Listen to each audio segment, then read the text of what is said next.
الفاتحة.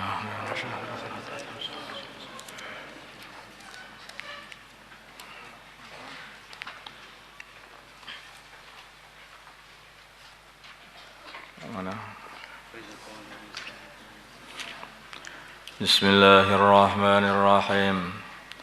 Wa idh qala, dan dikala berkata Musa, Nabi Musa liqaumihi.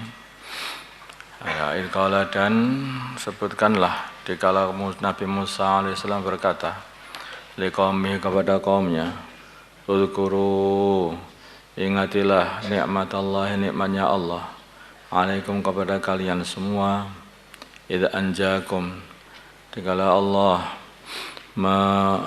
telah menyelamatkan kalian, min ali Fir'auna, dari kejahatan tentaranya Fir'aun, yasumunakum, ya Fir'aun dan bolo-bolonya itu maksudnya ali Fir'aun itu, yasumunakum, yang mana mereka telah mengicipkan kepada kalian soal adzabi, buruknya azab, wa yudabbikhuna, dan mereka menyembelihi semua abna'akum, anak-anak laki kalian semuanya, mana lahir tahu laki-laki sembelih, tahu laki-laki sembelih, sampai akhirnya tidak ada laki-laki yang lahir dari kalangan Bani Israel.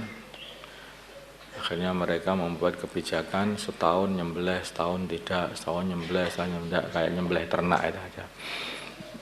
Yastahyuna, dan mereka membiarkan hidup nisa'akum, anak-anak perempuan kalian, para perempuan kalian dibiarkan hidup, ya, dianggap tidak berbahaya. Ini dikarenakan Fir'aun ini dibujuk oleh seorang dukun, dukunnya Fir'aun, dan dukun ini memberi nasihat, bukan nasihat, memberi was-was kepada Fir'aun, yaitu bahwa akan lahir satu bayi Bani Israel yang akan menjadi penyebab hilangnya kerajaan kamu. Sehingga saking marahnya Fir'aun ini, seluruh bayi-bayi lahir dari Bani Israel yang laki-laki dibunuh semuanya, disembelih semuanya. Fi dzalikum, dan di dalam itu semuanya, yaitu penyelamatan setelah musibah. Fi dzalika, dalam itu semua, yaitu penyelamatan setelah musibah, balaun, adalah nikmat, min rabbikum, dari Tuhan kalian, azimun, yang agung. Awalnya disembelih, dianiaya, anak-anaknya udah dijadikan seperti budak, terus kemudian diselamatkan oleh Allah Subhanahu wa taala, musuh-musuhnya pun dihancurkan oleh Allah.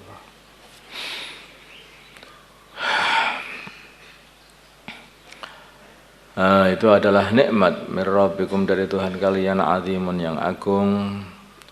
Wa idza adana, dan dikala memberi pengumuman rabbukum, Tuhan kalian, memberitahu rabbukum, Tuhan kalian, la in syakartum, bila mana kalian syukur dengan nikmatku, ya, dikasih iman,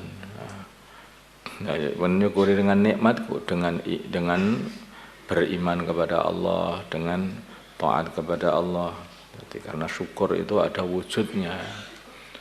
Orang itu senang juga akan nampak amalannya, syukur juga nampak amalannya. La azinannakum, sungguh aku akan menambahi kalian, sungguh-sungguh aku akan menambahi kalian nikmat. Wala in kafartum, bila mana kalian kufur, yaitu mengingkari nikmat.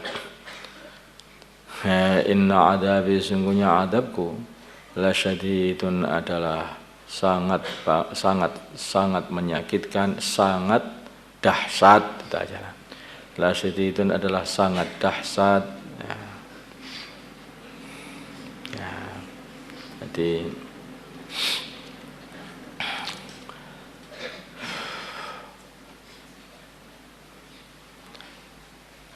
ada satu perkara, yang perkara ini akan menjaga nikmatnya seorang hamba, yaitu syukur. Bila mana seseorang itu syukur dari nikmat, maka Allah akan menetapkan nikmat itu dan bahkan akan nambahi nikmat-nikmat itu. Maka dalam ayat lain dikatakan dzalika bi annahu Allah lam yughayyiru ma biqaumin hatta yughayyiru ma bi anfusihim. Dzalika bi Allah la yughayyiru ma biqaumin, daripada nikmat, hatta yughayyiru ma bi anfusihim, sehingga mereka merubah amalan yang ada pada mereka. Ketika orang ini dikasih nikmat, awalnya syukur, maka terus akan dikasih nikmat. Begitu mereka sudah berubah, awal-awalnya mesti yang akan ditinggalkan amar ma'ruf nahi anil munkar ditinggalkan. Begitu amar ma'ruf nahi anil munkar atau tawasau bil haq dan tawasau bis sabr ini ditinggalkan, maka akan datang kemerosotan amal habis-habisan nanti. Kemerosotan amal habis-habisan. Begitu kemerosotan amal terjadi, maka akan ada yang namanya azmatul iman, krisis iman. Begitu itu sudah terjadi, habislah mereka menjadi musuh-musuh Allah. Jadi begitu. Makanya kalau dalam surat Wal Asr itu, illal ladzina amanu wa 'amilus shalihat wa tawasaw bil haqq wa tawasaw bis sabr. Jadi sini iman, amal soleh, terus tawasaw bil haqq, tawasaw bis sabr. Kenapa ini? Karena tawasaw iman itu tidak akan kekal kecuali mesti dikunci dengan amal soleh. Amal soleh tidak akan kekal istiqomah kecuali dikunci lagi dengan tawasaw bil haq, tawasaw bis sabr. Saling ingat mengingatkan untuk amal agama, mengamalkan perintah Allah, menjauhi larangan Allah, dan juga memberi targhiban, mengingatkan supaya menyabar-mabarkan, membetah-betahkan diri dalam taat. Jadi manusia ini mempunyai dua kelemahan. Kelemahan pertama yaitu lupa, maka perlu tawasaw bil haq, saling ingat mengingatkan, amalkan ini. Makanya kan ada adzan. Kenapa adzan dibuat? Hayya 'alas shalah, hayya 'alal falah, karena manusia ini suka lupa, sehingga perlu diingatkan. Kalau tidak ada ingat mengingatkan, ya lupa, nanti tahu-tahu sudah meninggalkan sholat subuh, meninggalkan sholat zuhur, asar, terus habis kalau tidak ingat mengingatkan. Kemudian penyakit yang kedua yaitu suka malas. Manusia ini malas, bosan.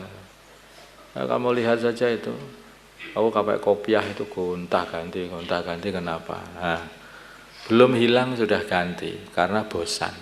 Ya. Kopiah bosan, pakaian bosan, terus aja bosan. Itu manusia itu. Karena manusia dalam amal juga bosan. Awal pertama kamu mondok di sini kelas 1 seneng. Begitu kelas 5 itu bosan, pengen pulang. Iya kan? Betul. Nah, ngaku semua itu.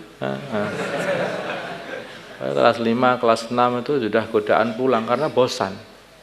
Manusia bosan. Maka setelah tawasaw bil haq, ingat mengingatkan untuk amalkan agama, ingat mengingatkan, maka ada lagi ingat mengingatkan. Amal agama itu apa? Mengamalkan perintah Allah, menjauhi larangan Allah, amar ma'ruf nahi anil munkar. Kemudian yang kedua, ingat mengingatkan untuk nyabar-nyabarkan diri, yaitu apa? Mentarghib. Ditarghib, mesti harus ada targhib, disemangati. Kalau sudah loyo, bosan, semangati lagi. Ayo terus, sebentar lagi ini. Tinggal berapa toh? Ya kelas 6, 7, 8 sudah tamat. Nah, entah. Ayo terus semangati. Jadi kalau nggak ada targiban komplek pulang semua itu. Nah. Maka mesti ada apa? Tawasaw bis sabr. Arti sabr ini lebih cocok diartikan dengan kata-kata yaitu betah. Betah di dalam taat, karena sabar itu ada 3. Ada sabar di dalam istiqomah di dalam taat, sabar istiqomah dalam menahan diri dari maksiat, sabar, yaitu selalu kokoh dan tidak berputus asa ketika menghadapi musibah. Disakiti, sabar, gak masalah, itu namanya sabar dari musibah. Sakit, ya tetap istiqomah, tidak putus asa. Nah, ini makanya di sini nih apa itu, kalau kalian bersyukur untuk menjaga itu semuanya, ingatilah nikmat-nikmat Allah. Ingatilah nikmat-nikmat Allah. Kita ini sudah dikasih nikmat oleh Allah. Dan nikmat yang paling besar adalah kenal dengan Gusti Allah. Loh, itu nikmat yang paling besar. Sekarang kalau kamu susah memahami, sekarang ini aja, tanah yang makhluk perlu dicari contoh makhluk. Ya, nah. Sekarang kamu nggak ada orang bayar, nggak dibayar sama-sama. Tapi kamu ini seumpama dekat, kenal dengan seorang raja, ya, kenal dengan seorang raja. Saking senengmu dengan raja, maka apa yang kamu perbuat? Kamu bawa makanan dari rumah, kamu kasihkan raja, karena senang sama raja, ya, karena kamu bisa syukur, bisa ketemu sama raja. Maka berbuat apapun yang sebetulnya itu raja semua nggak nyuruh pun, nggak mewajibkan kamu berbuat sesuatu biar raja senang, karena kamu syukur, aku kok iso kecedak raja. Lah apa toh fadilahnya cedak raja itu apa? Loh, kamu nggak ngerti ya? Kalau aku dekat raja, kamu tempeleng aku kepalaku, kamu nanti penggal kepalamu sama raja. Nah, jadi fadilahnya orang dekat dengan raja itu kalau makhluk, kalau kita ini paham. Begitu dekat dengan raja, kayak dilindungi oleh raja, di mana-mana selalu dijaga, kemelaratan dikasih duit, disakiti orang akan dibela. Itu namanya dekat dengan raja. Maka akhirnya tambah cinta kepada raja ini, dan akhirnya kamu membuat satu perbuatan-perbuatan untuk meridhokan raja. Hari-hari begitu. Goreng tempe, kasih gorengan, kasihkan raja. Ya. Kemana, kalau pasar, pulang ngaji, mampir, nanti dikasih juga raja. Nah apa? Biar apa? Nanti biar tambah disenangi raja. Itulah seseorang yang syukur bila dekat dengan raja. Nah, bila mana seseorang ini kenal dengan Allah, maka akan nampak syukurnya dengan apa? Iman kepada Allah, taat kepada Allah, bahkan pada perkara-perkara yang sebetulnya itu bukan diwajibkan oleh Allah pun diamalkan. Allah senang salat, ada orang-orang yang salat sunnah, maka salat qabliyah, ba'diyah, isyraq, duha, wabin, tasbih, tahajud, witir, tambah lagi salat 1000 rakaat setiap malam, seperti itu. Kenapa kok giat-giatan salat? Seneng kenal sama Gusti Allah. Nah, biar tambah dekat. Nah, Allah ini rajanya raja yang menciptakan alam semesta. Kamu dekat dengan Allah, selalu dilindungi Allah, dibela terus sama Gusti Allah. Itulah kenapa kok orang-orang soleh itu kok sholat sergap gitu. Ya. Kenapa mereka? Mereka itu memahaminya dekat dengan Allah itu senengnya nggak karuan itu. Sehingga syukur, begitu syukur malah ditambah-tambah. Orang ini kok seneng banget sama aku. Nah, kayak raja ini. Makanya akan didekatkan lagi, tambah didekatkan lagi jadi raja, tambah dekatkan lagi raja. Demikian juga kalau orang ini tambah hari tambah mendekatkan diri kepada Allah dengan nambah-nambah amalan, saking syukurnya, nah akhirnya menjadi kekasihnya Allah, waliullah. Wala in sa'alani la'u'tiyanna wala in ista'adani la'u'idanna. Bila mana hambaku yang terus-terusan mendekatkan diri kepada aku ini sudah tak cintai, maka minta apa saja tak kasih, minta perlindungan dari apa saja mesti tak lindungi. Nah ini Allah SWT gitu. Paham tak? Maka di sini ini Allah pertama kali menceritakan mereka nikmat Allah kepada Bani Israel, yaitu umatnya Nabi Musa di sini ini. Yaitu mereka telah diselamatkan dari kejahatannya Alu Fir'aun kepada mereka. Maka Allah katakan la in syakartum la azidannakum wa la in kafartum. Bila mana kalian mengingkari nikmatku, mengingkari itu apa? Orang itu kalau syukur akan memperlihatkan taat, memperlihatkan amal-amal kepada orang yang disyukuri. Sedangkan orang itu yang kufur juga akan memperlihatkan suatu amalan menunjukkan dia tidak syukur, yaitu apa? Bermaksiat.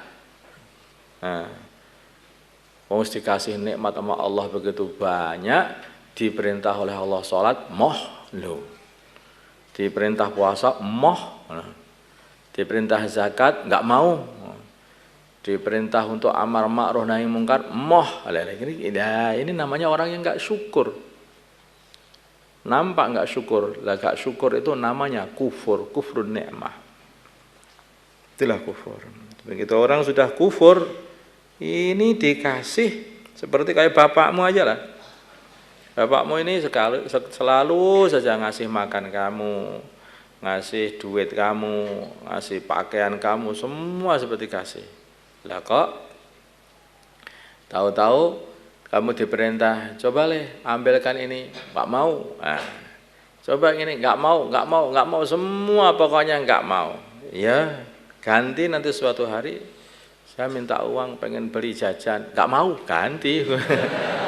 Bapaknya ketika ngomong gitu. Maka ya pantas kenapa kalau orang itu tukang maksiat, minta kepada Allah, Allah yang nggak mau. Nah, dia juga nggak mau. Dia diperintah Allah nggak mau. Ganti dia minta kepada Allah, ya Allah nggak mau.